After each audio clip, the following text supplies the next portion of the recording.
In today's video, I want to share 3 mistakes I made while training Banjo, and more importantly, what he taught me because of them. I think it's really easy to look at someone's horse online and assume they've always known what they're doing. But the truth is, Banjo has taught me so much, and I've definitely made my fair share of mistakes along the way. Mistake number 1. Being too harsh. When Banjo first came into my life, there were times when I was more harsher than I needed to. I growled at him more often than he deserved, because I thought that was what being a good leader looked like. Don't get me wrong, there are still times when Banjo needs a firm reminder. Every horse does. But I eventually realized that what he needed most wasn't more discipline, it was for me to listen. For the first few months of our partnership, I spent a lot of time telling him off for simply having a personality. He didn't always stand still. He questioned things. He communicated constantly. But I was so focused on making sure I was in control that I completely missed what he was actually trying to tell me.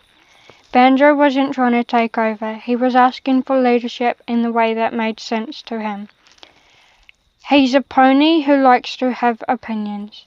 He likes to let me know when he's unsure, confused, or needs a moment to think. From the outside, some of those behaviours can look naughty or disrespectful, but I've learned that those bigger behaviours usually happened because I missed the tiny conversations he was having with me first. These days I try to listen much sooner. I still get it wrong sometimes, and when I do, I apologise to him. Since I've changed, I've watched Banjo become more confident. He's more curious, more willing to try new things, and much more trusting because he knows I'm listening. Mistake number 2. Thinking a bit was the only option. When I first started riding Banjo, he was in a bitted bridle. We actually tried 2 different bits. The first one was awful for him, and while the second one was definitely an improvement, he still never felt truly comfortable. He struggled to soften into the contact and to yield consistently. Then he had his teeth done, and I switched him into a bitless bridle for a couple of weeks while everything healed. Well, we never switched back. Almost immediately he became softer, lighter, and happier. His steering improved, his halts became so much clearer, and overall he just looked more comfortable in his work. Now I want to be really clear. I'm not saying every horse should be ridden bitless. This is simply what worked for Banjo. Every horse is an individual, and it's our job to find what helps them succeed. Mistake number 3. Trying to make him fit everyone else's box. This one probably taught me the biggest lesson. I spent far too much time trying to fit Banjo into methods that worked for other horses.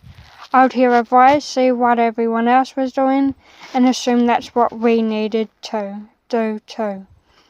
But Banjo kept telling me something different. The more I stopped trying to make him fit someone else's mold and started listening to the horse in front of me, the stronger our partnership became.